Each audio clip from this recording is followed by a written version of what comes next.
Hello kids, let's learn sea animals name.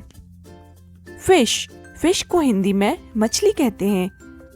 यह सबसे आम समुद्री जीव है। डॉल्फिन को हिंदी में डॉल्फिन कहते हैं। यह एक बहुत समझदार समुद्री जीव है। सी हॉर्स को हिंदी में समुद्री घोड़ा कहते हैं। यह घोड़े जैसा दिखने वाला एक छोटा समुद्री जीव है। ऑक्टोपस को हिंदी में ऑक्टोपस कहते हैं। ऑक्टोपस की 8 भुजाएं होती हैं और नरम शरीर होता है। स्टारफिश को हिंदी में तारा मछली कहते हैं। स्टारफिश की स्टार जैसी आकृति होती है। सी टर्टल को हिंदी में समुद्री कछुआ कहते हैं। इसका मजबूत खोल होता है और बहुत दूर तक तैर सकता है। जेलीफिश को हिंदी में जेलीफिश कहते हैं। यह नरम जेली जैसे शरीर वाली एक मछली है। क्रैब को हिंदी में केकड़ा कहते हैं। क्रैब के 2 बड़े पंजे होते हैं और यह किनारे और समुद्र दोनों में रहता है। शार्क को हिंदी में शार्क कहते हैं। शार्क एक शक्तिशाली शिकारी है। स्क्विड को हिंदी में स्क्विड कहते हैं। स्क्विड की 8 भुजाएं होती हैं और स्क्विड स्याही छोड़कर खुद का बचाव करता है।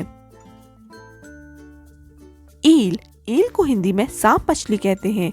यह सांप जैसी दिखने वाली मछली खुद को चट्टानों में छिपकर बचाती है।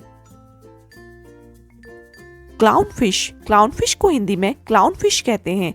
यह नारंगी और सफेद रंग की छोटी मछली होती है। मांटा रे एक चपटी मछली होती है जो पतंग जैसी दिखती है। कोरल को हिंदी में प्रवाल कहते हैं। यह छोटे जीवों का एक समूह है। सी यूरिचिन को समुद्री आर्चिन कहते हैं जो कांटेदार होता है। सी कुकुम्बर को हिंदी में सी कुकुम्बर कहते हैं।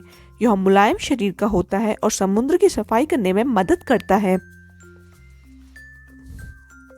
स्वॉर्डफिश को हिंदी में तलवार मछली कहते हैं। तलवार जैसी नुकीली नाक होती है और तेज तैराक होती है। क्रोकोडाइल को हिंदी में मगरमच्छ कहते हैं। क्रोकोडाइल के बड़े दांत होते हैं और यह किनारे और पानी दोनों में रहता है। प्रॉन्स को हिंदी में झींगा कहते हैं। प्रॉन्स को सी फूड की तरह इस्तेमाल किया जाता है। सील को हिंदी में सील कहा जाता है और यह पानी और जमीन दोनों में रहता है। Thanks for watching.